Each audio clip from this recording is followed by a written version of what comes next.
ಇವತ್ತಿನ ಈ ಕಾರ್ಯಕ್ರಮದಲ್ಲಿ ನಮ್ಮ ಜೊತೆಗಿದ್ದಾರೆ ಡಾಕ್ಟರ್ ಟಿ.ಎಲ್. ದೇವರಾಜ್ ಅವರು. ಇವರು ತಮ್ಮ ಆಯುರ್ವೇದ ಸೇವೆಗಾಗಿ ರಾಷ್ಟ್ರ ಪ್ರಶಸ್ತಿಯನ್ನು ಪಡೆದವರು. ಸರ್ಕಾರಿ ಆಯುರ್ವೇದ ಕಾಲೇಜು ಬೆಂಗಳೂರು ಇದರ ಮಾಜಿ ಪ್ರಾಚಾರ್ಯರು, ಅದೇ ರೀತಿ ಆಯುಷ್ನ ನಿವೃತ್ತ ನಿರ್ದೇಶಕರು ನಮ್ಮ ಜೊತೆಗಿದ್ದಾರೆ. ಇವತ್ತಿನ ಈ ಕಾರ್ಯಕ್ರಮದಲ್ಲಿ ಇತ್ತೀಚೆಗೆ ಹೃದಯಕ್ಕೆ ಸಂಬಂಧಪಟ್ಟ ಹಾಗೆ ನಾವೇನು ಮಾತು ಕೇಳ್ತಾ ಇದ್ದೀವಿ, ಹೃದಯ ರೋಗಗಳಿಗೆ ಸಂಬಂಧಪಟ್ಟ ಹಾಗೆ, ಹೃದಯಾಘಾತಕ್ಕೆ ಸಂಬಂಧಪಟ್ಟ ಹಾಗೆ ಅನೇಕ ಇತ್ತೀಚಿನ ವಿದ್ಯಮಾನಗಳನ್ನು ನಾವು ಗಮನಿಸ್ತಾ ಇದ್ದೇವೆ. ಆರೋಗ್ಯದ ಕುರಿತಾಗಿ ನಾವು ಎಷ್ಟೇ ಮಾಹಿತಿ ತಗೊಂಡ್ರೂ ಕೂಡ ಬೇರೆ ಬೇರೆ ವೈದ್ಯ ಪದ್ಧತಿ ಮೂಲಕವಾಗಿ ಹೇಗೆ ಒಂದು ರೋಗ ಗುಣ ಆಗಲಿಕ್ಕೆ ಸಾಧ್ಯ ಇದೆ ಅದರ ಬಗ್ಗೆ ನಾವು ಮಾತುಕತೆ ಮಾಡಬೇಕಾಗಿದೆ. ಡಾಕ್ಟರ್ ಟಿ.ಎಲ್. ದೇವರಾಜ್ ಅವರೇ, ನಿಮಗೆ ಈ ಕಾರ್ಯಕ್ರಮಕ್ಕೆ ಸ್ವಾಗತ. ನಮಸ್ಕಾರ. ನಮಸ್ಕಾರ ಸರ್. ಹುಟ್ಟಿನಿಂದ ಸಾಯೋವರೆಗೂ ಹೃದಯ ಬಡಿತಾನೆ ಇರ್ತದೆ. ಇಂಥ ಹೃದಯ ಯಾವುದೋ ಒಂದು ಕಾರಣಕ್ಕಾಗಿ ಹೃದಯ ಬಡಿತ ನಿಲ್ಲಬಹುದು ಅಥವಾ ಹೃದಯಾಘಾತ ಆಗ್ಬಿಡ್ಬೋದು. ಬೇರೆ ಬೇರೆ ಅಂಗಗಳಿಗೆ ಹೇಗೆ ರೋಗ ಬರುತ್ತೆ ಹಾಗೆ ಹೃದಯಕ್ಕೂ ಕೂಡ ರೋಗ ಬರುತ್ತೆ. ಈ ಕಾಯಿಲೆ ಬರಲಿಕ್ಕೆ ಪ್ರಮುಖವಾಗಿ ಮೊದಲಿಗೆ ಏನು ಕಾರಣ ಸರ್? ಯಾವಾಗ ಬರುತ್ತೆ, ಏಕೆ ಬರುತ್ತೆ? ಹೃದಯದಲ್ಲಿ ನಮ್ಮದು ರಕ್ತ ಸಂಚಾರದಿಂದ ಹೃದಯಕ್ಕೆಲ್ಲ ರಕ್ತ ಸಂಚಾರ ಆಗುತ್ತೆ. ನಾವು ಮೊದಲು ಆಹಾರ ಸೇವಿಸ್ತೀವಿ, ಪಂಚಭೂತಕ್ಕೆ ಆಹಾರ, ಪೃಥ್ವಿ ತೇಜ ವಾಯುರ ಆಕಾಶ ಅಂತಾರೆ. Body is A miniature of the world. ಹೌದು. ರಸ, ರಕ್ತ, ಮಾಂಸ, ಮೇಧ ಅಂತ ಹೇಳ್ತೀವಿ. ಅವೆಲ್ಲದ್ರಲ್ಲೂ ಸಹ ಪಂಚಭೂತ ಇರುತ್ತೆ. ಅದಕ್ಕೆ ಅವನ್ನ ನಾವು ಏನು ಮಾಡಬೇಕು, ಈಗ ನಾವು ತಗೊಂಥ ಆಹಾರ ಇದ್ದಾವಲ್ಲ, ಆಗ ಹಿಂದಿನ ಕಾಲದಲ್ಲೆಲ್ಲ ದನಿನ ಸಗಣಿ ಯಾವುದೇ ಉಪಯೋಗಿಸೋರು. ಈಗೆಲ್ಲ ಕೆಮಿಕಲ್ಸ್ ಉಪಯೋಗಿಸ್ತಾ ಇದ್ದೀವಿ. ಹೌದೌದು. Chemicals urea, creatine, urea, potassium ಅವೆಲ್ಲ ಉಪಯೋಗಿಸ್ತೀವಿ. ಹುಲ್ಲಿನ ಜೊತೆ ಸೇರಿಸಿ ಯೂರಿಯಾ, ಪೊಟ್ಯಾಷಿಯಮ್ ಎಲ್ಲ ಹಾಕಿ ತಿನ್ನಿಸ್ತಾರೆ, ಗೊತ್ತಾಯ್ತಲ್ಲ. ಅದು ಆಮೇಲೆ ನಮ್ಮ ಆಹಾರ ರಾಗಿನ ಯೂರಿಯಾ ಅದು ಎಷ್ಟು ಹಾಕ್ಬೇಕು ಅಂತ ಗೊತ್ತಿಲ್ಲ ಅವ್ರಿಗೆ, ಸುಮ್ಮನೆ ಚೆಲ್ಬಿಡ್ತಾರೆ. ಸೊ ಆಹಾರ ಸೇವಿಸ್ತೀವಿ ನಾವು.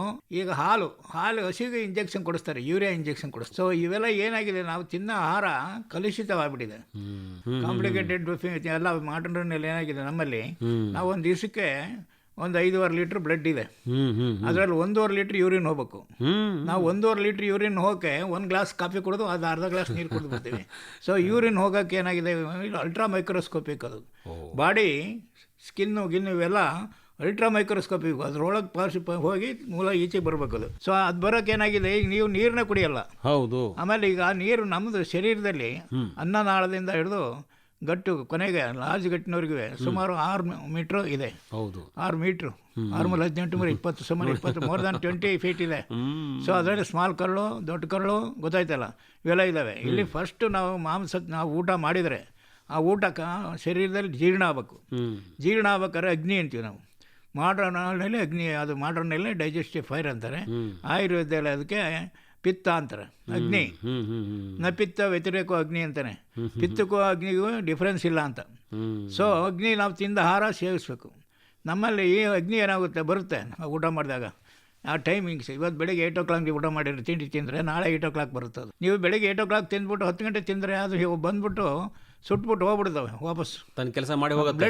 ಬ್ಲಡ್ ಹೋಗ್ಬಿಡ್ತದೆ ವಾಪಸ್. ಅದಕ್ಕೆ ಸಮಯಕ್ಕೆ ಸರಿಯಾಗಿ ಊಟ ಮಾಡಬೇಕು, ಸರಿಯಾಗಿ ಕರೆಕ್ಟಾಗಿ ಊಟ ಮಾಡಬೇಕು. ನಾವು ಈ ತಿಂದ ಆಹಾರ ರಕ್ತ ರಸ ಆಗಿ, ರಕ್ತವಾಗಿ, ಮಾಂಸ ಆಗಿ, ಮೇದಾಗ, ಅಸ್ಥಿಯಾಗಿ, ಶುಕ್ರಾಗಿ, ಓಜಸ್ಸಾಗಿ. ಓಜಃ ತೇಜಾನಾಂ ಶುಕ್ರಾಂತಾನಾಂ ಪರಮಸ್ಫೃತಂ ಅಂತಾನೆ. ಹೋಲ್ ಬಾಡಿಗೆ ನಿಮಗೆ ಕಲರ್ ಬರಬೇಕು ಅಂದರೆ ಓಜಸ್ಸು ಅಂದರೆ ರಸ, ರಕ್ತಗಳು ಇವೆಲ್ಲ ನಾರ್ಮಲ್ ಆದರೆ. ಈಗ ನಾವು ಕ್ಷಯದಿಂದ ಇದು ಹಾರ್ಟ್ ಅಟ್ಯಾಕ್ ಆಗೋದು. ಇಲ್ಲಿ ಬಂತು ಸಮಸ್ಯೆ. ಇಲ್ಲಿ ಬಂತು ಅಂದ್ರೆ ನಾವೀಗ ತನ್ನ ಆಹಾರಗಳನ್ನೇ ಕಲುಷಿತವಾಗಿರ್ತದೆ. ಇಲ್ಲಿ ರಕ್ತ ಆಗಕ್ಕೂ ನೀರು ಇರೋದಿಲ್ಲ. ರಕ್ತ ಆಗಂತ ಒಳ್ಳೆ ಆಹಾರನ ಸೇವಿಸಲ್ಲ, ನಾವು ಕಲುಷಿತ ಆಹಾರ ಸೇವಿಸ್ತೀವಿ. ಇದರಿಂದ ಏನಾಗಿದೆ, ಈಗ ಫ್ಯಾಷನ್ ಆಗಿಬಿಡೋದು. ಈಗ ಎಲ್ಲಕ್ಕೂ ಮಾಡ್ರನ್, ಎಲ್ಲ ಔಷಧಿಗೂ ಮಾಡ್ರನ್ ಔಷಧಿ ಮಾಡ್ತಾರೆ, ಅದು ಬೇರೆ ವಿಚಾರ. ಬಟ್ ಈಗ ನಮ್ದೇನಾಗಿದೆ, ಎಲ್ಲ ಆಹಾರದಲ್ಲೂ ಕೆಮಿಕಲ್ಸ್ ಆಗಿದೆ. ಅದೇ ತಾವೀಗ ಆರಂಭದಿಂದ ಹೇಳ್ತಾನೆ ಇದ್ದೀರಿ, ಆಹಾರ ಕಲುಷಿತ ಆಹಾರ ಇರೋದ್ರಿಂದ ಅದೆಲ್ಲ ಅನೇಕ ಸಮಸ್ಯೆಗಳಿಗೆ ಎಡೆ ಮಾಡಿಕೊಡ್ತಾ ಇದೆ. ಈಗ ಸರ್, ಹಾರ್ಟ್ ಅಟ್ಯಾಕ್, ಈಗ ಹೃದಯಾಘಾತ, ಇದಕ್ಕೆ ಕಾರಣಗಳು ಅಂತಂದಾಗ ತಾವು ಹೇಳಿದಂಗೆ ಮೊದಲಿಗೆ ಜೀವನ ಶೈಲಿನಲ್ಲಿ ಸ್ವಲ್ಪ ವ್ಯತ್ಯಾಸ ಇದೆ. ಆಹಾರ ಸೇವನೆಯಲ್ಲಿ ಕೂಡ ಅನೇಕ ಸಮಸ್ಯೆಗಳಿವೆ, ಅನಿವಾರ್ಯತೆ ಕೂಡ ಆಗಿದೆ ಈಗ. ಯಾಕಂದರೆ ಯಾವುದು ರಾಸಾಯನಿಕ ಲೇಪಿತ ಆಹಾರ, ಯಾವುದರಲ್ಲಿ ಏನಿದೆ ಅಂತ ಅನ್ನೋದು ಗೊತ್ತಿಲ್ಲ.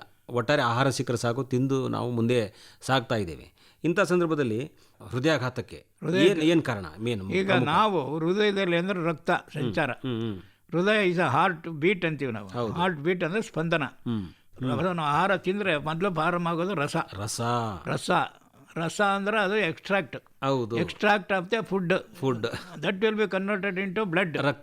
ರಕ್ತ ಹೆಂಗೆ ಅಂದರೆ ಲಿವರ್ಗೆ ಹೋಗಿ ಕನ್ವರ್ಟ್ ಆಗುತ್ತೆ. ಅದು ಬ್ಲಡ್ ಆಗಿಬಿಟ್ಟು ಅಲ್ಲಿಂದ ಹಿಡಿದು ಹಾರ್ಟಿಗೆ ಬಂದು ಹಾರ್ಟ್ನಿಂದ ಲಂಗ್ಸ್ಗೆ ಹೋಗಿ ಲಂಗ್ಸಿಂದ ಫಿಲ್ಟರ್ ಆಗಿಬಿಟ್ಟು ಆಯೋಟ ಮೂಲಕ ಥ್ರೋಟ್ ಅಲ್ಲಿ ಬಾಡಿಗೆ ಹೋಗುತ್ತೆ. ಭಾಳ ಚೆನ್ನಾಗಿ ಹೇಳಿದ್ರಿ. ಗೊತ್ತಾಯ್ತಲ್ಲ, ಇದು ದಿಸ್ ಇಸ್ ಎ ಸಿಸ್ಟಮ್.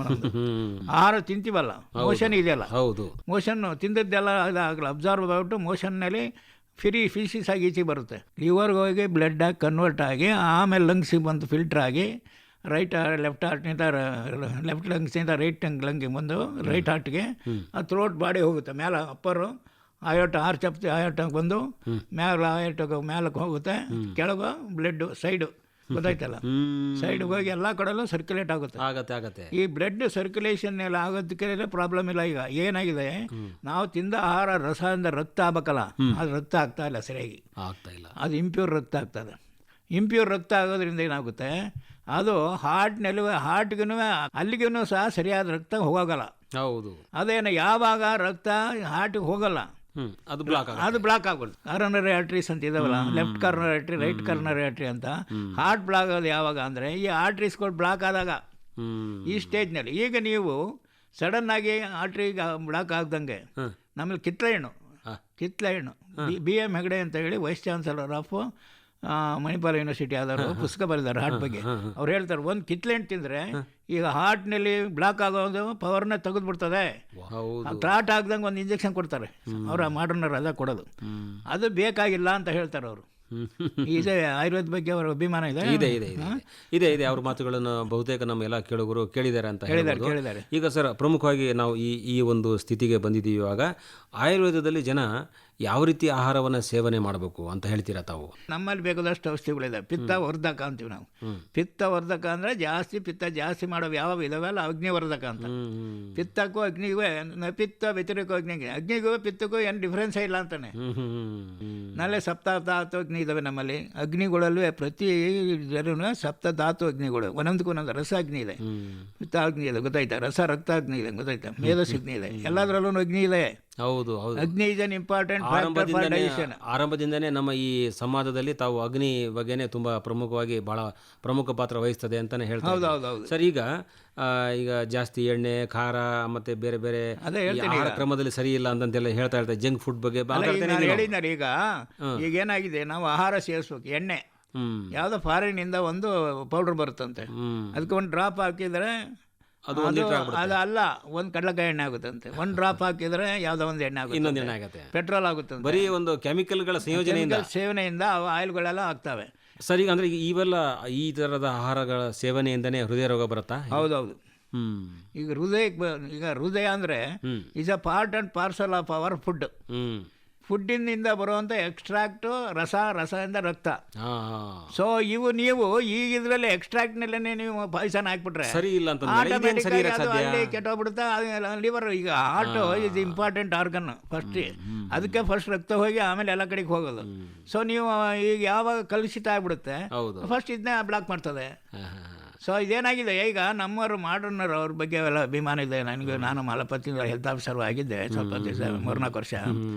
ಹಾಸನದ ಹಾಸ್ಪಿಟ್ಲಲ್ಲಿದ್ದೆ, ಮರ್ಕೆರೆ ಹಾಸ್ಪಿಟ್ಲಲ್ಲಿದ್ದೆ, ವಿರಾಜಪೇಟೆ ಹಾಸ್ಪಿಟ್ಲಲ್ಲಿದ್ದೆ, ಸೋಮವಾರ ಹಾಸ್ಪಿಟ್ಲ್ ವರ್ಕ್ ಮಾಡಿದ್ದೀನಿ ನಾನು.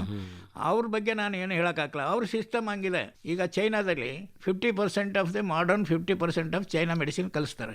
ಅವ್ರು ಡಿಗ್ರಿ ಕೊಡ್ತಾರೆ ಅದರಲ್ಲಿ. ಅವ್ರು ತಮ್ಮದ ದೇಸಿ ಮೆಡಿಸಿನ್ ಪ್ಲಸ್ ದೇಸಿ ಫೇಲ್ ಆಯಿತು ಅಂದರೆ ಮಾತ್ರ ಮಾಡರ್ನಿಗೆ ಕಳಿಸ್ಬೇಕು ಅವ್ರಿಗೆ. ಆ ಥರ ಸಿಸ್ಟಮ್ ಇದೆ. ಅಲ್ಲ, ನಮ್ಮಲ್ಲಿನೂ ಮೊದಲು ಆಯುರ್ವೇದನೇ ಇತ್ತಲ್ಲ?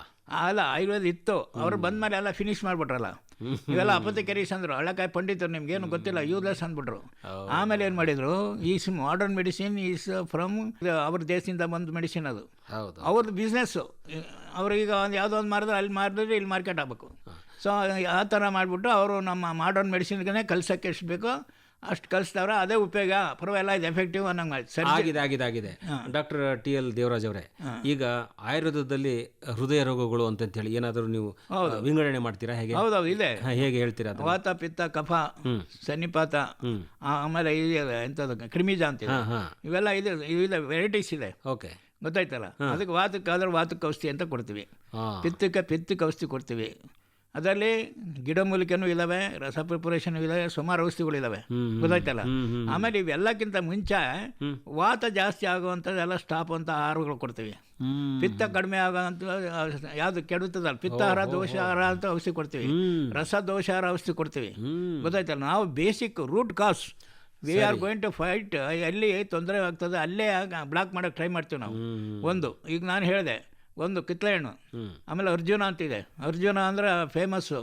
ಅರ್ಜುನ ಅಂದ್ರೆ ನಮ್ಮ ಹಳ್ಳಿಲಿ ಎಲ್ಲ ಈ ಇದಕ್ಕೆ ನೋಡಿ ಬಾಗಿಲು ಕಿಟಿಗೆ ಹಾಕ್ತಾರದು.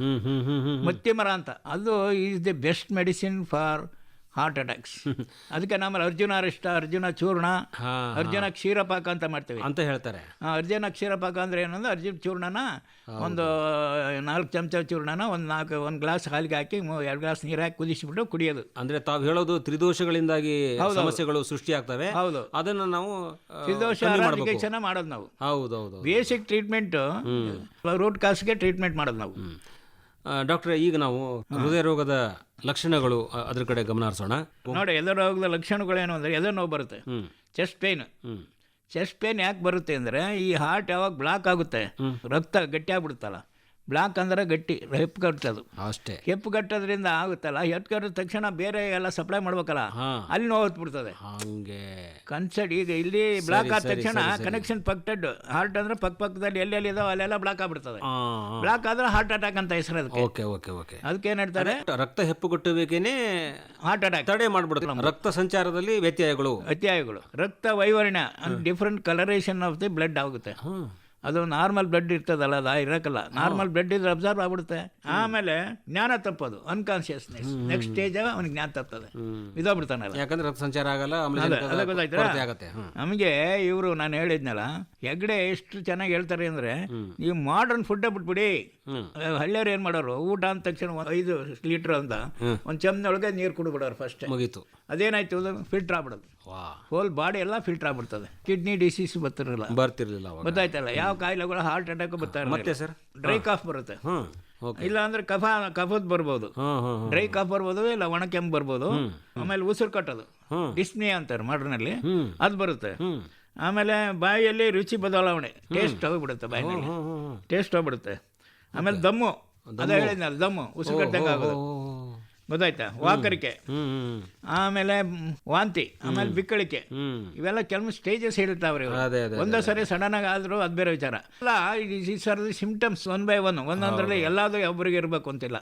ಅದೇ ಬೇರೆ ಬೇರೆ ಕಾರಣದಿಂದ ಈಗ ಕಫ ಬರ್ಬೋದು, ನೆಗಡಿ ಆಗಿರ್ಬೋದು, ಬಿಕ್ಕಳಿಕೆ ಅದಕ್ಕೋ ಬರ್ಬೋದು, ನಿಜ. ಆದ್ರೆ ಹೃದಯ ರೋಗ ಏನಾದ್ರು ಸಮಸ್ಯೆ ಇತ್ತಂದ್ರೆ ಈ ಲಕ್ಷಣಗಳು ಕೂಡ ಕಾಣೋ ಸಾಧ್ಯತೆ ಇವೆ ಅಂತ ಹೇಳ್ತಾರೆ. ಈಗ ಎಲ್ಲಾನು ಒಬ್ಬರಲ್ಲಿ ಇರಕ್ಕಲ್ಲ, ಇವು ಇಲ್ಲ ಎಲ್ಲ ಬೇರೆ ಬೇರೆ ಜನಕ್ಕೆ ಬೇರೆ ಬೇರೆ ಟೈಪ್ ಇರ್ತದೆ, ಅದು ಬರುತ್ತೆ. ಯಾಕಂದ್ರೆ ಪಿತ್ತಾಗಿ ಜಾಸ್ತಿ ಇದು ಕೆಟ್ಟೋಗಿರ್ಬೋದು, ರಕ್ತ ಇಲ್ಲ ರಸ ಕೆಟ್ಟೋಗಿರ್ಬೋದು, ಗೊತ್ತಾಯ್ತಲ್ಲ. ಆಮೇಲೆ ನೀರು, ವಾಟರ್ ಪೋರ್ಷನ್ ಕಡಿಮೆ ಆಗಿರ್ಬೋದು ಬಾಡಿನಲ್ಲಿ. ಅದರಿಂದ ಈಗ ವೆರೈಟೀಸ್ ಹೇಳಿದ್ನಲ್ಲ, ಅದ್ರ ಮೇಲೆ ಡಿಪೆಂಡ್ ಆಗುತ್ತೆ ಸಿಂಪ್ಟಮ್ಸ್. ಹೌದೌದು. ಈಗ ಸರ್, ನಾವು ಮುನ್ನೆಚ್ಚರಿಕೆ ಕ್ರಮಗಳು ಬೇಕಾಗತ್ತೆ ನಮಗೆ. ಈಗ ಚಿಕಿತ್ಸೆ ಪದ್ಧತಿಗಳು ಇದೆ, ಆಯುರ್ವೇದದಲ್ಲಿ ಇದೆ, ಅಲೋಪತಿಯಲ್ಲಿ ಇದೆ, ಇನ್ನಿತರ ಯಾವುದೇ ವೈದ್ಯ ಪದ್ಧತಿನಲ್ಲಿ ಚಿಕಿತ್ಸೆಯನ್ನ ಕೊಡ್ತಿರ್ತಾವೆ, ಕ್ರಮಬದ್ಧವಾಗಿ ಹೇಳ್ತಾ ಇದ್ರಿ ತಾವು. ಯಾವ ಕ್ರಮದಲ್ಲಿ ನಾವು ಚಿಕಿತ್ಸೆ ಕೊಡ್ತೀವಿ ಅಂತ ತಾವು ಹೇಳ್ತಾ ಇದ್ರಿ. ಆಮೇಲೆ ಆಯುರ್ವೇದದಲ್ಲಿ ಸ್ವಸ್ಥ ವೃತ್ತ ಅಂತಿದೆ. ಅಂದ್ರೆ ನಮ್ಮ ಮನುಷ್ಯ ಬೆಳಗ್ಗಿಂದ ಹಿಡಿದು ಸಾಯಂಕಾಲದವರೆಗೆ ಹೇಗಿರ್ಬೇಕು ಅಂತ ಹೇಳ್ತಾನೆ. ಆಮೇಲೆ ಬೆಳಗ್ಗೆ ಎದ್ರೆ ಊಟ ಎಷ್ಟೊತ್ತಿ ಮಾಡ್ಬೇಕು, ಎಷ್ಟು ಉಪಯೋಗ ತಿನ್ಬೇಕು, ಯಾವ ವಾರ ತಿನ್ಬೇಕು, ಆಮೇಲೆ ಯಾರ್ಯಾರು ಹೊಟ್ಟೆ ಉರಿ ಇದ್ದಾರೆ ಯಾವ್ದು ತಿನ್ಬೇಕು, ಯಾವ್ದು ಬೇಡ, ಗೊತ್ತಾಯ್ತಲ್ಲ. ಕಫ ಇದ್ದವ್ರಿಗೆ ಏನು ಮಾಡ್ಬೇಕು, ಕಫ ಇದ್ದವ್ರಿಗೆ ಹೇಳ್ತಾರೆ, ಕಫ ಇದ್ದವ್ರಿಗೆ ಯಾವ ಟ್ರೀಟ್ಮೆಂಟ್ ಮಾಡಬೇಕು, ಪಿತ್ತ ಇರೋರಿಗೆ ಯಾರಿಗೆ, ವಾತ ಇರೋರು ಜಾಸ್ತಿಗೆ, ಇವೆಲ್ಲ ಹೇಳ್ಕೊಂಡು ಹೋಗ್ಯಾವ. ನಮ್ದು ಸ್ವಸ್ಥ ವೃತ್ತ ಅಂತ ಹೇಳಿ ಒಂದು ಬುಕ್ ಇದೆ ನಮ್ದು. ವೃತ್ತ ಅಂದ್ರೆ ಸರಿಯಾದ ಕ್ರಮಬದ್ಧವಾಗಿ ಆಯುರ್ವೇದ ಹೈಜಿನ್ ಅದರಲ್ಲಿ ನಿದ್ರೆ ಹೇಳ್ತಾನೆ. ನಿದ್ರಾ ಇತ್ತಂ ಸುಖಂ ದುಃಖಂ ದೃಷ್ಟಿಕಾರ್ಶ್ಯಂ ಬಲಾಬಲಂ ಋಷ್ಯತ ಕ್ಲಿಬದಾಜ್ಞಾನಂ ಅಜ್ಞಾನಂ ಜೀವಿತಂ ನಚ ಅಂತಾನೆ.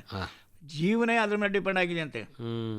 ನಿದ್ರಾ ಇತ್ತ, ಸುಖ ದುಃಖ, ದೃಷ್ಟಿ ಅಂದ್ರೆ ಐಸೈಟ್, ಕಾರ್ಶ್ಯ ಅಂದ್ರೆ ಕೃಷತ್ವ, ತಗೊಳ್ಗಾಗೋದು, ಬಲ ಅಂದ್ರೆ ಸ್ಟ್ರೆಂಗ್ತ್, ಅಬಲ ಅಂದ್ರೆ ವೀಕ್ನೆಸ್, ಬಲಾಬಲಂ ಋಷ್ಯತ ಅಂದ್ರೆ ನಾವು ಅದು ಗೆರಿಯಾಟ್ರಿಕ್ಸ್ ಅಂತ ಏನು ಹೇಳ್ತೇವೆ, ಅಫ್ರೋಡೆಸಿಯಾಕ್ಸ್ ಸೆಕ್ಸ್. ಋಷ್ಯತ ಕ್ಲೀಬತ ಅಂದ್ರೆ ಪಟನ್ಸ್ ಇಲ್ಲದೆ ಇರೋದು. ಅಜ್ಞಾನಂ ಜೀವಿತಂ ನಚ, even life is also depending upon sleep. So ನಿದ್ರೆ ಚೆನ್ನಾಗಿರ್ಬೇಕು, ಆಹಾರ ಚೆನ್ನಾಗಿರ್ಬೇಕು, ವ್ಯಾಯಾಮ, ಕ್ರಮಬದ್ಧವಾದ ಜೀವನ ಶೈಲಿ ಇರಬೇಕು, ಬೆಳಿಗ್ಗೆ ಸರಿಯಾದ ಟೈಮಿಗೆ ಹೇಳಬೇಕು, ಹಸಿವಾದಾಗ ಊಟ ಮಾಡಬೇಕು, ಇವೆಲ್ಲ ಇವೆ. ಅದೇ ಆಮೇಲೆ ಈಗ ಇನ್ನೊಂದು ಇಂಪಾರ್ಟೆಂಟ್ ವ್ಯಾಯಾಮ ಹೇಳಿದಿರ್ತಾರೆ. ವ್ಯಾಯಾಮ ಲಾಘವಂ ಕರ್ಮ ಸಾಮರ್ಥ್ಯಂ ದೀಪೋಗ್ನಿ ಮೇಧಸಕ್ಷಯ ವಿಭಕ್ತ ಘನಗಾತ್ರಂ ವ್ಯಾಯಾಮ ಜಪದಾಯ ಅಂತಾರೆ. ವ್ಯಾಯಾಮ ಅದನಿಗೆ ಲಾಘವ, ಮನುಷ್ಯನ ಶರೀರ ಲಘು ಆಗುತ್ತೆ. ಕರ್ಮ ಸಾಮರ್ಥ್ಯ, ಕೆಲಸ ಮಾಡೋಕೆ ಇದಾಗುತ್ತೆ. ಹೌದೌದು. ಸಾಮರ್ಥ್ಯ ದೀಪ್ತ, ಅಗ್ನಿ ದೀಪ್ತಿ ಆಗುತ್ತೆ, ಡೈಜೆಷನ್ ಆಗುತ್ತೆ. ಮೇಧ ಕ್ಷಯ, ಫ್ಯಾಟ ಬರಲ್ಲ. ಮೇಧ ಅಂದರೆ ಫ್ಯಾಟ್, ಅದು ಕ್ಷಯ ಅಂದರೆ ನಮ್ಮ ವಿಪರೀತ ತಿನ್ನೋರಿಗೆ ಇಲ್ಲ, ನಾರ್ಮಲ್ ಆಗಿರೋರಿಗೆ ಏನಾಗಲ್ಲ ಅದು. ಏನಾಗಲ್ಲ. ಬಟ್ ವಿಪರೀತ ಎಕ್ಸಸೈಜು ಈಗ ಹಳ್ಳಿಯವ್ರಿಗೆಲ್ಲ ಎಕ್ಸಸೈಸೇ ಬೇಕಿಲ್ಲ. ಅವ್ರಿಗೆ ಯೋಗ ಬೆಳಗಿಂದ ಸಾಯಂಕಾಲದವರೆಗೂ ಹೊಲ ಉಳ್ತಾರಲ್ಲ, ಹೌದು. ಬೆಳಿಗ್ಗೆ ಹೋಗಿ 8 ಗಂಟೆಯಿಂದ ಬೆಳಗ್ಗೆ 5 ಗಂಟೆಯಿಂದ ಹೋಗಿ ರಾತ್ರಿ 12 ಗಂಟೆವರೆಗೆ 1 ಗಂಟೆವರೆಗೆ ಉಳ್ತಾರೆ. ಸುಲಭವಾಗಿ ಕೊಬ್ಬು ಕರಗ್ತದೆ. ಅದು ಆಟೋಮೆಟಿಕ್ಕಾಗಿ ಕರಗೋಗುತ್ತೆ, ಬೆವರು ಬಂದ್ಬಿಡುತ್ತೆ, ಡೈಜೆಷನ್ ಆಗುತ್ತೆ. ಆಮೇಲೆ ನೀರೆಲ್ಲ ಕರೆಕ್ಟಾಗಿ ಕುಡಿತಾರೆ ಅವರು. ಆಹಾರನ ಹೊತ್ತಿ ಕರೆಕ್ಟಾಗಿ ತಿಂತಾರೆ. This is very important. Intake of food at regular intervals ಅದೇ is also important for controlling the diseases including heart attack. ಅದಕ್ಕೆ ತಾವು ಹೇಳ್ದಂಗೆ ಈಗ ಸರಿಯಾಗಿ ಯೋಗ ಮಾಡಬೇಕು, ಒಳ್ಳೆ ರೀತಿ ಆಹಾರ ಸೇವನೆ ಮಾಡಬೇಕು, ನಿದ್ದೆ ಸರಿಯಾಗಿ ಮಾಡಬೇಕು, ಮತ್ತೆ ಕೆಲಸ ಚೆನ್ನಾಗಿ ಮಾಡಬೇಕು. ಆಮೇಲೆ ವ್ಯಾಯಾಮ ಒಂದ್ ಕಡೆ ಆದ್ರೆ ಕೆಲಸ ಬಹಳ ಮುಖ್ಯ ಆಗುತ್ತೆ. ಹೌದೌದು, ಅದು ವರ್ಕ್ ಇಂಪಾರ್ಟೆಂಟ್. ವರ್ಕ್ ಮಾಡಿದವನಿಗೆ ಆವಾಗ ಕೊಬ್ಬು ಕರಗ್ತದೆ. ಆಮೇಲೆ ಇನ್ನೊಂದು ಸೆಕೆಂಡ್ ಏನು ಅಂದ್ರೆ ಅಭ್ಯಂಗ ಅಂತ ಮಾಡ್ತಾರೆ, ಎಣ್ಣೆ ತಿಕ್ಕೋದು. ಹೌದು. ಸೊ ಖಾರ ಜಾಸ್ತಿ ತಿಂದ್ರೆ ಪಿತ್ತ ಜಾಸ್ತಿ ಆಗುತ್ತೆ. ಹೌದೌದು. ಕಫ ಐಸ್ ಕ್ರೀಮು ಅವು ಇವೆಲ್ಲ ತಿಂತೀವಲ್ಲ, ಅದರಿಂದ ಕಫ ಜಾಸ್ತಿ ಆಗುತ್ತೆ. ಸೊ ಇದೇನಾಗಿದೆ ತಿಳ್ಕೊಳ್ಬೇಕು ನಾವು ಅಷ್ಟೇ ಇದರಲ್ಲಿ. ಅಲ್ಲ, ಇದಕ್ಕೆ ನಮಗೆ ಹುಡುಗರಿಗೆ ಮಿಡ್ಲ್ ಸ್ಕೂಲ್ ಸ್ಟೇಜ್ನಲ್ಲಿ, ಪ್ರೈಮರಿ ಸ್ಕೂಲ್ ಸ್ಟೇಜ್ನಲ್ಲಿ ಸ್ವಸ್ಥ ವೃತ್ತನ ಕಲಿಸ್ಬೇಕು. ಸರ್, ಈಗ ಜಾಸ್ತಿ ಕೆಲಸ ಮಾಡಿದ್ರೆ ನೋವಾಗುತ್ತೆ, ನಾವು ರೆಸ್ಟ್ ತಗೋಬೇಕು, ವಿಶ್ರಾಂತಿ ತಗೋಬೇಕು, ನೀವು ಜಾಸ್ತಿ ಸ್ಟ್ರೇನ್ ತಗೋಬಾರ್ದು ಅಂತಾರೆ. ಅಂದ್ರೆ ಹೃದಯ ರೋಗ ಬಂದವರಲ್ಲಿ. ಹೌದು. ಈಗ ಯಾಕೆ ಸರ್ ಅದು ಅಂದ್ರೆ ಅಷ್ಟು ಈಗ ಶ್ರಮ ಹಾಕಿದ ಕೂಡಲೇ ಹೃದಯದ ಸಮಸ್ಯೆ ಇತ್ತಂದ್ರೆ ತೊಂದರೆ ಆಗುತ್ತೆ. ಹಾಕಿದ್ರೆ ಈಗ ಕಾಂಪ್ಲಿಕೇಟೆಡ್ ಆಗಿದ್ದು ಹಾರ್ಟ್ ಅಟ್ಯಾಕ್ ಲೆವೆಲ್ನಲ್ಲಿ ಇದ್ದರೆ ಇದು ಕಂಜೆಸ್ಟ್ ಕಾರ್ಡಿಯಾಕ್ ಫೇಲ್ಯೂರ್ ಅಂತ ಆಗುತ್ತೆ. ಗೊತ್ತಾಯ್ತಾ? ಹೃದ್ರೋಗದಲ್ಲಿ ಬೇರೆ ಬೇರೆ ವೆರೈಟೀಸ್ ಇದೆ. ಸೊ ಅಂಜೈನಾ ಪೆಕ್ಟೋರಿಸ್ ಅಂತಾರೆ, ಅಂದರೆ ಚೆಸ್ಟ್ ಪೇನ್ ಬರೋದು. ಅಂಜೈನಾ ಪೆಕ್ಟೋರಿಸ್ ಅಂದರೆ ಚೆಸ್ಟ್ ಪೇನ್ ಬರುತ್ತೆ. ಹೌದೌದು. ಸೊ ಇಂಥವಕ್ಕೆ ಅದ್ರ ಮೇಲೆ ಡಿಪೆಂಡ್ ಆಗುತ್ತೆ ಅದು. ಈಗ ಚಕ್ಕೆನೂ ಹಾಲಿಗೆ ಹಾಕೊಂಡು, ಚಕ್ಕೆ ಮತ್ತು ಹಸಿಗಂಧ ಎರಡನ್ನೂ ಹಾಲಿಗೆ ಹಾಕಿ ಕಾಯಿಸಿ ಕುಡಿದ್ರೆ ಹಾರ್ಟ್ ಅಟ್ಯಾಕ್ ಬರೋದು ಕಡಿಮೆ ಆಗುತ್ತೆ. ಆಮೇಲೆ ಲಶುನ ಕ್ಷೀರಪಾಕ. ಲಶುನ ಅಂದರೆ ಬೆಳ್ಳುಳ್ಳಿ ಅದನ್ನು ಹಾಲಿಗೆ ಹಾಕೊಂಡು ನಾವು 10 ಕಿಲೋ 5 ಕಿಲೋ ಹಾಲಿಗೆ ಹಾಕ್ಬಿಟ್ಟು 1 ಗ್ಲಾಸ್ ಹಾಲಿಗೆ ಹಾಕಿ ಕುದಿಸ್ಬಿಟ್ಟು ಕುಡಿದ್ರೆ ಈ ಫ್ಯಾಟು ಕಡಿಮೆ ಆಗುತ್ತೆ, ಹಾರ್ಟ್ ಅಟ್ಯಾಕು ಕಡಿಮೆ ಆಗುತ್ತೆ. ಮತ್ತೆ ದಾಲ್ಚಿನ್ನಿ ಆಯ್ತಾ, ಆಮೇಲೆ ಶಿಲಾಜಿತ್ತು, ಲವಂಗ ಹಾಲು ಇವು ಸೇರಿಸಿ ಕುಡಿದ್ರೆ ಹಾರ್ಟ್ ಅಟ್ಯಾಕ್ ಬರಲ್ಲ. ಇದು ಯಾಕೆ ಮಾಡಬಾರ್ದು? ನಾವು ಮಾಡಲ್ಲ. ಯಾಕೆಂದ್ರೆ ಇದಕ್ಕೆ ಜನಗಳಿಗೆ ಗೊತ್ತೂ ಇರೋದಿಲ್ಲ. ಎಲ್ಲ ಈಗ ಮಾಡರ್ನ್ ಹಾಸ್ಪಿಟ್ಲಿಗೆ ಹೋಗ್ತಾರೆ ವಿನ ಆಯುರ್ವೇದಿಕ್ ಸೈಡ್ನಲ್ಲೂ ಆಯುರ್ವೇದಿಕ್ ಫೆಸಿಲಿಟೀಸ್ ಎಲ್ಲ ಕೊಡ್ತಾ ಇಲ್ಲ. ಅವ್ರಿಗೆ ಈ ಥರ ಟೀಚ್ ಮಾಡೋಕ್ಕೇ ಸಪ್ರೇಟ್ ಒಬ್ಬ ಡಾಕ್ಟ್ರನ್ನ ಅಪಾಯಿಂಟ್ ಮಾಡ್ಬೇಕು. ಅವರು ಪ್ರಿವೆನ್ಷನ್ಗೆ ಸಪ್ರೇಟ್ ಡಾಕ್ಟ್ರ್ ಅಪಾಯಿಂಟ್ ಮಾಡ್ಬೇಕು. ಅವ್ನ ಕೆಲಸ ಏನಂದ್ರೆ ಬರೀ ಬಂದವ್ರಿಗೆ ಇವೆಲ್ಲ ಹೇಳ್ಕೊಡೋದು, ಅಚೂರ್ಣ ಕಷಾಯ ಯಾವ ಇರ್ತವೆ ಆಯುರ್ವೇದಿಕ್ ವಾತಪಿತ್ತ ಕಫ ಹೇಳಿ ಅಂತ ಮಾಡೋದು, ಬರೀ ಅವರೇ. ಈಗ ಹೃದಯದ ಸಮಸ್ಯೆ ಇದ್ದವರಿಗೆ ಹೃದಯದ ಚಿಕಿತ್ಸೆನಲ್ಲಿ ಆಗಿರ್ಬೋದು, ಆಪರೇಷನ್ ಆಗಿರ್ಬೋದು, ಇತ್ಯಾದಿ ಏನೇ ಚಿಕಿತ್ಸೆ ಆಗಿರ್ಬೋದು ನಿಜ. ಆದರೆ ಈ ಎಲ್ಲ ಆಹಾರದ ಕ್ರಮಗಳನ್ನು ಅನುಸರಿಸಿದ್ರೆ ಏನೂ ಸಮಸ್ಯೆ ಇಲ್ಲ ಅಂತ ಹೇಳ್ಬೋದು. ಅಂದರೆ ಹೃದಯದ ಕಾಯಿಲೆಯನ್ನು ಗುಣಪಡಿಸಬೇಕು ಒಂದು, ಅಥವಾ ಹೃದಯ ರೋಗ ಬರೋಕ್ಕಿಂತ ಮುಂಚೆ ಆಹಾರ ಕ್ರಮ ಹೇಗಿರಬೇಕು ಅಂತ ಅದು ಒಂದು ಪ್ರೊಫಿಲಾಕ್ಟಿಕ್, ಅದ್ರ ಮುಂಚೆ ಅದನ್ನು ತಿಳ್ಕೊಳ್ಬೇಕು. ಅಥವಾ ಹೃದಯ ರೋಗ ಇದನ್ನು ಆಯುರ್ವೇದದ ಮೂಲಕವಾಗಿಯೇ ನಾವು ಗುಣಪಡಿಸ್ತೀವಿ ಅಂತ ಹೇಳಕ್ ಹೋಗ್ತಾ ಇಲ್ಲ ನಾವು ಇವಾಗ. ಅಂದ್ರೆ ಈ ಪೂರ್ತಿ ಇದ್ರ ಮೇಲೆನೆ ಅವಲಂಬನ ಆಗೋದು ಬೇಡ. ಆ ರೀತಿಯ ಸಮಸ್ಯೆ ಇದ್ದಾಗ ಟ್ರೈ ಮಾಡೋದು. ಈಗ ಮ್ಯಾಕ್ಸಿಮಮ್ ಬಂದಾಗ ಆಪರೇಷನ್ ಆದಾಗ ಅವೆಲ್ಲ ಹೋಗೋದು ಇದೆ. ಈವನ್ ಟುಡೇ ಸರ್ಜರಿನಲ್ಲಿ ರೈನೋಪ್ಲಾಸ್ಟಿ ಅಂತಿದ್ದಾರೆ, plastic surgery. Founder is Ayurvedic person, Sushruta ಅಂತ. ವರ್ಲ್ಡ್ನಲ್ಲಿ ಅವ್ರ ಬುಕ್ ಇದೆ. Sushruta famous surgeon of world, not India. ಅಂಥದ್ದು ಅಷ್ಟು ಅಡ್ವಾನ್ಸ್ ಆಗಿತ್ತು. ಬಟ್ ಅವರೆಲ್ಲ ಮೆಡಿಕೇಶನ್ನೆಲ್ಲ ನಾವು ಹುಷಾರು ಮಾಡ್ತಾಯಿದ್ರು. ಯಾಕೆಂದರೆ ನಿಮಗೆ ಕಾಯಿಲೆ ಬರ್ದಂಗೆ ಮಾಡಿಬಿಡ್ತಿದ್ರಲ್ಲ. ಹೌದು, ನೀವು ಊಟ ತಗೊಂಡ್ರೆ ಈ ಸಿಸ್ಟಮ್ ಹೇಳ್ಕೊಟ್ಬಿಡೋರು ಅವರು ಹಿಂಗಿರಬೇಕು. ಈಗೇನಾಗಿದೆ, ಈಗ ಯಾರ ಮಾತನ್ನು ಯಾರು ಕೇಳೋಂಗಿಲ್ಲ. ಹೋಟ್ಲಿಗೆ ಹೋಗ್ತಾರೆ, ಹೋಟ್ಲಲ್ಲಿ ಹುಳ ಇರ್ತಾವೋ ಅದು ಇರ್ತದೆ, ಏನೋ ತಿಂತಾರೆ. ತಾವು ಹೇಳ್ತಾ ಇದ್ದೀರಿ ನೋಡಿ, ಯಾರ ಮಾತು ಯಾರು ಕೇಳ್ತಾ ಇಲ್ಲ ಅಂತ ಹೇಳಿ. ಹೌದು, ಕುಟುಂಬದ ಒಂದು ಒಟ್ಟು ಚಿತ್ರಣನೇ ಬದಲಾವಣೆಯಾಗಿಬಿಡೋದು. ಮೊದಲು ಇದ್ರು ಹಿರಿಯರು ಇದ್ರು, ಆಮೇಲೆ ಅವ್ರ ಮಾತನ್ನ ಕಿರಿಯರು ಕೇಳ್ತಿದ್ರು. ಈಗ ಆ ವೃದ್ಧರ ಸಮಸ್ಯೆ ಏನಾರಿತ್ತು, ಹೃದಯ ರೋಗ ಸಮಸ್ಯೆ ಇತ್ತಂದ್ರೆ ಅವ್ರ ಕಡೆ ಗಮನ ಕೊಡೋದು ಕೂಡ ಇಲ್ಲ ಇವಾಗ. ಅಂದ್ರೆ ಯುವಕರಾಗಿರ್ಬೋದು, ಮನೆ ಸದಸ್ಯರಾಗಿರ್ಬೋದು, ಯಜಮಾನ ಆಗಿರ್ಬೋದು, ಯಜಮಾನತಿ ಆಗಿರ್ಬೋದು, ಇವರೆಲ್ಲರ ಆಹಾರ ಕ್ರಮ ಏನಿದೆ, ಅವ್ರ ಆರೋಗ್ಯ ಹೇಗಿದೆ, ಅವರ ಹೃದಯದ ಒಂದು ಸ್ಥಿತಿ ಹೇಗಿದೆ, ಅವ್ರಿಗೆ ಏನಾದ್ರು ಸಮಸ್ಯೆ ಇದೆಯಾ ಅಂತ ಹೇಳಿ ಇದ್ರ ಕಡೆ ನಾವು ನಮ್ಮ ಹೃದಯ ಬಡಿತ ಇಟ್ಟಿರ್ಬೇಕು ಅಂತ ಹೇಳ್ಬೇಕು ನಾವೀಗ, ಅಲ್ವಾ? ಇಲ್ಲಾಂದ್ರೆ ಅವ್ರಿಗೆ ಏನು ಸಮಸ್ಯೆ ಇದೆ ಅಂತ ಅನ್ನೋದು ಅವ್ರು ಹೇಳಿದ್ರು ಕೂಡ ಅರ್ಥ ಆಗಲ್ಲ. ನನಗೆ ಸ್ವಲ್ಪ ಎದೆ ನೋವು ಆಗ್ತಾ ಇದೆ ಅಂತಂದ್ರೆ ಕಿರಿಯರಿಗೆ ಹೇಳಿದ್ರೆ ಕಿರಿಯರಿಗೆ ಏನು ಸಮಸ್ಯೆ ಇರಲ್ಲ. ಇವಾಗ ಕಿರಿಯರಿಗೆ ಕೂಡ ಹೃದಯ ರೋಗದ ಸಮಸ್ಯೆ ಬಂದಿದೆ ಸರ್. ಹೌದು, ಇತ್ತೀಚಿನ ವಿದ್ಯಮಾನಗಳ ಪ್ರಕಾರ. ಹೌದೌದು, ಕಿರಿಯರಂದ್ರೆ ಇವತ್ತು ಯುವಕರು ಅಂತ. ಯುವಕರು. ಇದು ಏನು ಸರ್ ಸಮಸ್ಯೆ ಇದು? ಯುವಕರು ಈಗ ಆಹಾರ ನಾವು ಸೇವಿಸ್ತೀವಲ್ಲ, ಸ್ಕೂಲಿಗೆ ಹೋಗ್ಬೇಕಾರೆ ಅವ್ರಿಗೆ ಚಿಪ್ಸ್ ಹಾಕಿ ಕಳಿಸ್ತಾರೆ. ಚಿಪ್ಸ್ ಸೈಡಿಗೆ, ಟಿಫಿನ್ ಪಕ್ಕಕ್ಕೆ ಮದ್ದೆಲ್ಲ ಏನು ಮಾಡೋರು, ಅನ್ನ ಹಾಕೋರು, ಮೊಸರು ಅನ್ನ ತಿನ್ನೋರು, ತುಪ್ಪ ಅನ್ನ ಹಾಕಿ ಕಳ್ಸೋರು, ಬಾಳೆಹಣ್ಣು ಕೊಟ್ಟು ಕಳ್ಸೋರು, ಸೌತೆಕಾಯಿ ಕೊಡಬೇಕು, ಕ್ಯಾರೆಟ್ ಅವೆಲ್ಲ ಕೊಟ್ಟು ಕಳ್ಸೋರು. ಈಗ ಅದಲ್ಲ, ಈಗ ಅವರೆಲ್ಲ ಗಂಡ ಹೆಂಡತಿ ಇಬ್ರು ಆಫೀಸರ್ಸ್ ಆಗಿರ್ತಾರೆ. ಯಾವನ್ ಮಾಡೋನು? ಅಂಗಡಿಯಲ್ಲಿ ಚಿಪ್ಸ್ ಸಿಗುತ್ತೆ, ಅಂಗಡಿಯಲ್ಲಿ ಪಾಕೆಟ್ ಆಮೇಲೆ ತಗೊಂಡು ಚಿಪ್ಸ್ ಹಂಗೆ ಚಿಪ್ಸ್ ಯಾವ ಎಣ್ಣೆಯಿಂದ ಕರೆದವ್ರೆ ಯಾರಿಗೆ ದೇವರಿಗೆ ಗೊತ್ತಿರಲ್ಲ. ರಕ್ತ ಮಾಡೋಕ್ಕೆ ಫಾರ್ಮ್ ಮಾಡಲ್ಲ ಅದರಲ್ಲಿ. ಈಗ ಮುಂದೆ ಬರೋಣ ನಾವು ಯುವಕರಿಗೆ. ಈಗ ಸಮಸ್ಯೆ ಕಾಡ್ತಾ ಇದೆಯಲ್ಲ ಹೌದು. ಕೆಲವೊಬ್ಬರಿಗೆ, ಇದಕ್ಕಿದ್ದಂಗೆ ಭಾಳ ವಯಸ್ಸಿನಲ್ಲಿದ್ದಂಥ ಸುಂದರ ಸುರದ್ರೂಪ ಯುವಕರಿಗೂ ಕೂಡ ಹೃದಯಾಘಾತ ಆಗ್ತಾ ಇದೆ. ಹೌದು, ಇವನ್ ಸ್ಪೋರ್ಟ್ಸ್ ಮೆನ್ಗೂ ಹೃದಯಾಘಾತ ಆಗ್ತದೆ. ಅದು ಯಾಕೆ ಅಂದರೆ ನಾನು ಹೇಳಿದ್ನಲ್ಲ, ಈಗ ನಾವು ಮನೇಲಿ ಆಹಾರ ಸೇವಿಸ್ತೀವಲ್ಲ, ಅದು ನಾವೆಲ್ಲ ಈಗ ಕಲುಷಿತ ಆಹಾರ ಸೇವಿಸ್ತಾ ಇದೀವಲ್ಲ. ಏನಾಗ್ಬಿಡೋದು ಈಗ ಪ್ರಪಂಚದಲ್ಲಿ ಮಾಡರ್ನ್ ಮೆಡಿಸಿನ್ ಜೊತೆಗೆ ಮಾಡರ್ನ್ ಡೈಟು ಶುರು ಆಗ್ಬಿಡೋದು ಈಗ ನಮಗೆ. ಆಲ್ ಓವರ್ ವರ್ಲ್ಡು, ಈಗ ಆಲ್ ಓವರ್ ಇಂಡಿಯಾ ವರ್ಲ್ಡ್ನಲ್ಲಿ ಅವ್ರದ್ದು ಸಿಸ್ಟಮ್ ಅದು. ಬಟ್ ಇಲ್ಲಿ ನಮ್ಮಲ್ಲಿ ಏನಾಗಿದೆ, ನಮ್ಮ ಸಿಸ್ಟಮ್ ಅಲ್ಲ ಇದು. ನಮ್ದಿತ್ತು ಮೂಲದಲ್ಲಿ ನಾವು ಬಳಸುವಂತ ಆಹಾರ ನಾವು ಪದ್ಧತಿ ಇಲ್ಲ ಆಹಾರ ಇವಾಗ. ಪದ್ಧತಿ ಮೇಲೆ ಇತ್ತು, ನಾವು ಡಿಪೆಂಡ್ ಆಗಿ ನಮ್ಮ ಆರೋಗ್ಯ ಎಲ್ಲ ಇವತ್ತು ಅದೇ ಆಹಾರ ದೊಡ್ಡ ದೊಡ್ಡ ಹೋಟೆಲ್ಗಳಲ್ಲಿ ಸಿಗ್ತಾ ಇದೆ ಅದೇ ಅಲ್ವಾ? ಹೌದು ನಮಗೆ ಬೇಕಾಗಿರೋ ಆಹಾರ, ಹೌದು ಅಂತ ಆಹಾರ ನಮ್ಮಲ್ಲಿ ಸಿಗುತ್ತೆ ಅಂತ ಬೋರ್ಡ್ ಹಾಕ್ತಾರೆ. ಹೌದು ಅಲ್ಲಿ ಹೋಗಿ ತಿನ್ನೋದಾಗಿದೆ, ನಮ್ಮ ಮನೇಲಿ ತಿನ್ನೋಕ್ಕಾಗ್ತಾ ಇಲ್ಲ. ತಾವು ಇಷ್ಟು ಒಂದು ಉತ್ತಮವಾದಂಥ ಆರೋಗ್ಯವನ್ನು ಕಾಪಾಡ್ಕೊಂಡಿದ್ದೀರಲ್ಲ. ಹೌದು. ತಮಗೆ ಈಗ 88 ಅಲ್ಲ? 88ರ ಒಂದು ವಯಸ್ಸಿನಲ್ಲಿ ಕೂಡ ನಿಮ್ಮ ಕಣ್ಣಿನ ದೃಷ್ಟಿ ತುಂಬ ಚೆನ್ನಾಗಿದೆ. ಆರಾಮಾಗಿ ನೀವು ನಮ್ಮ ಆಕಾಶವಾಣಿಗೆ ಆರಾಮಾಗಿ ಬಂದಿದ್ದೀರಿ. ಈಗ 20-30 ವರ್ಷದಿಂದ ನಾನು ಯೋಗಾಭ್ಯಾಸ ಮಾಡ್ತಾ ಇದ್ದೀವಿ ಯೋಗ. ಈಗ ನಾನು ರಿಟೈರ್ ಆದಮೇಲೆ ಸ್ವಲ್ಪ ಉಸಿರು ಕಟ್ಟದಂಗೆ ಆಗ್ತಾ ಇತ್ತು. ಅಲ್ಲೊಬ್ಬರು ಮೇಷ್ಟ್ರು ರಂಗರಾಜ್ ಅಂತಿದ್ದಾರೆ, ಟೀಚರ್. ಇವನ್ ಟುಡೇ ನಾನು ಹೋಗ್ತಾ ಇದ್ದೆ ಅಲ್ಲಿ. ನಮಗೆ ದುಡ್ಡು ತಗೊಳ್ಳಲ್ಲ ಅವರು. ನೀವು ವಯಸ್ಸಾದವರು, ನಿಮ್ಮ ಆಶೀರ್ವಾದ ಇರಲಿ ಅಂತ ಹೇಳಿ ನಮ್ಮ ಹತ್ರ ಫ್ರೀ ಯೋಗ ಕಳಿಸ್ತಾರೆ. ಸೊ ಅದೊಂದು ಕಾರಣ. ಆಮೇಲೆ ಪ್ರಾಣಾಯಾಮನೂ ಹೇಳ್ಕೊಡ್ತಾರೆ ಯೋಗದೊಳಗೆ. Pranayama is one of the important aspect. That is an exercise. Pranayama ಅಂದರೆ ಲಂಗ್ ಎಕ್ಸಸೈಸ್ ಅದು. ಆಮೇಲೆ ಈಗ ಧೂಮಪಾನ ಉಪಯೋಗಿಸೋದು ಎಲ್ಲ ನಿಷೇಧ. ಇದು ಉಪಯೋಗಿಸಬಾರ್ದು ನೀವು ಧೂಮಪಾನ. ಅದೇ ಧೂಮಪಾನ ಮಾಡಬಾರ್ದು, ಒಳ್ಳೆ ರೀತಿಯ ಆರೋಗ್ಯ ಚೆನ್ನಾಗಿ ಇಟ್ಕೋಬೇಕು, ಒಳ್ಳೆ ಆಹಾರ ತಿನ್ನಬೇಕು, ನಡಿಬೇಕು, ಪ್ರಾಣಾಯಾಮ ಯೋಗ ಇತ್ಯಾದಿ ಮಾಡಿದರೆ ನಿಮ್ಮ ಹಾಗೆ ಡಾಕ್ಟರ್ TL ದೇವರಾಜ್ ಅವರ ರೀತಿ ಆರಾಮಾಗಿ ಗಟ್ಟಿಮುಟ್ಟಾಗಿರ್ಬೋದು ಅಂತ ಹೇಳ್ಬೋದು. 88 ಇಯರ್ಸ್ ಈಗ 88. ಈಗ ನಮ್ಮಲ್ಲಿ ಆಯುರ್ವೇದದಲ್ಲಿ ಹಲವಾರು ಔಷಧಿಗಳಿದ್ದಾವೆ. ಈಗ ನಾವೇನೋ ನಾನು ಹೇಳಿದ್ನಲ್ಲ, ಕಾಯಿಲೆ ಬಾರ್ದಂಗೆ ಬರದ ಹಾಗೆ ಮಾಡೋಕ್ಕೆ ಔಷಧಿಗಳು. ಮೆಜಾರಿಟಿ ಫುಡ್ಡು ನಮ್ಮಲ್ಲಿ ಆಯುರ್ವೇದಿಕ್ ಟ್ರೀಟ್ಮೆಂಟ್ ಅಂದರೆ ನೀವು ಮೊದಲೇ ಬರದಂಗೆ ಮಾಡೋದು ಜಾಸ್ತಿ ಹೇಳ್ಕೊಡ್ತಾರೆ ಅಷ್ಟೇ. ಆಮೇಲೆ ಬಂದವಕ್ಕೆ ಈಗ ಕರ್ಬೈರ ಅಂತಿದೆ, ಕಣಗಲು, ಶಿಲಾಜಿತ್ತು, ದಾಳಿಂಬೆ, ನೆಲ್ಲಿಕಾಯಿ, ಪುಷ್ಕರ ಮೂಲ, ಅರ್ಜುನ, ಇವೆಲ್ಲನೂ ಕ್ಷೀರಪಾಕ ಮಾಡಿ ಕುಡಿಯೋದು. ಬೆಳ್ಳುಳ್ಳಿ ಗಿಳ್ಳುಳ್ಳಿ ಇವೆಲ್ಲನೂ ಕ್ಷೀರಪಾಕ ಮಾಡಿ ಕುಡಿಯೋದು ಸ್ಟೇಜ್ ಇದು. ಸರಿ. ಈಗ ಇಂಪಾರ್ಟೆಂಟು ಹಾರ್ಟ್ ಉಪಯೋಗ ಇಲ್ಲ. ಆಪ್ರೇಷನ್ ಮಾಡಿ ಆದಮೇಲೆ ಒಂದು 5 ವರ್ಷ 10 ವರ್ಷ ಪುನಃ ಮಾಡಬೇಕು, ರೀಸ್ಟೆಂಟ್ ಹಾಕಬೇಕು ಎಲ್ಲ ಹೇಳ್ತಾರೆ. ಬಟ್ ಇವೆಲ್ಲ ಬೇಕಾಗಲ್ಲ, ಇವೆಲ್ಲ ಉಪಯೋಗಿಸಿದ್ರೆ ನೋಡಿ ಹೇಳ್ತಾರೆ. ಇವೆಲ್ಲನೂ ಏನು ಮಾಡೋದು, 5-6 ಗ್ರಾಮ್ ಅರ್ಜುನ ಚೂರ್ಣ, ನೆಗ್ಗಿಲಿ ಚೂರ್ಣ, ಇವೆಲ್ಲ 50 ml ಹಾಲು ಹಾಕಿ ಕುದಿಸ್ಬಿಟ್ಟು ಕುಡಿತಾ ಇದ್ರೆ ಹಾರ್ಟು ನಾರ್ಮಲ್ ಆಗ್ಬಿಡುತ್ತೆ. ಅಂದರೆ ಆಯುರ್ವೇದ ವೈದ್ಯರ ನೆರವಿನೊಂದಿಗೆ, ಸಲಹೆಯೊಂದಿಗೆ ಅವ್ರು ಮಾಡಬೇಕು. ಸ್ಕೂಲ್ನಲ್ಲಿ ಆಯುರ್ವೇದ ಬಗ್ಗೆ ಸ್ವಸ್ಥ ವೃತ್ತ ಸೇರಿಸಿದರೆ ಈ ಹೃದ್ರೋಗಗಳನ್ನು ತಡೆಗಟ್ಬೋದು. ಅಂದರೆ ಮಾಹಿತಿ ಅಲ್ಲಿಂದ ಸ್ಕೂಲ್ನಲ್ಲಿ ಪಾಠ ಬೇಸಿಗೆ ಹೇಳ್ಕೊಡ್ಬೇಕು. ಹೌದು, ಹುಟ್ಟಿದಾಲಿಂದನೇ ಸಂಸ್ಕಾರ ಇರಬೇಕು ಅಂತ ಹೇಳ್ತೀವಿ. ಹುಟ್ಟಿದಾಲಿಂದನೇ ಒಳ್ಳೆಯ ರೀತಿಯಾದಂಥ ಸಲಹೆ ಸೂಚನೆ ಕೊಡಬೇಕು. ಈ ಬಗ್ಗೆ ಈ ಸ್ಕೂಲಿನಲ್ಲಿ ಪಠ್ಯ ಬುಕ್ಗಳಲ್ಲಿ ಸೇರ್ಸಕ್ಕೆ ಪ್ರಯತ್ನ ಮಾಡ್ಬೇಕು ಗೌರ್ಮೆಂಟ್. ಆಮೇಲೆ ಈಗ ಸಡನ್ ಆಗಿ ಈಗ ಹಾರ್ಟ್ಗಳು ಅಟ್ಯಾಕ್ ಆದರೆ, ಅವರು ಈಗ ಹಾಸನದಲ್ಲಿ ಅಟ್ಯಾಕ್ ಆದರೆ ಬೆಂಗಳೂರಿಗೆ ಬರೋಕ್ಕಿಂತ ಮುಂಚೆಗೆ ಸತ್ತೋಗ್ತಾನೆ. ಯಾಕೆ ಅಂದರೆ ಅಲ್ಲಿ ಯಾವ ಫೆಸಿಲಿಟೀಸ್ ಇಲ್ಲ.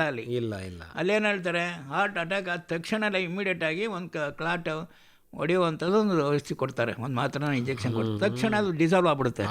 ಅದು ನಾನು ಹೇಳಿದ್ನಲ್ಲ, ಅದು ಕಿತ್ಲೆ ಎಣ್ಣೆಲಿದೆ, ದಟ್ ವಿಲ್ ಡಿಸಾಲ್ವ್. ಈಗ ಹಾರ್ಟ್ ಅಟ್ಯಾಕ್ ಅಂದ್ರೆ ಏನು, ಕ್ಲಾಟ್.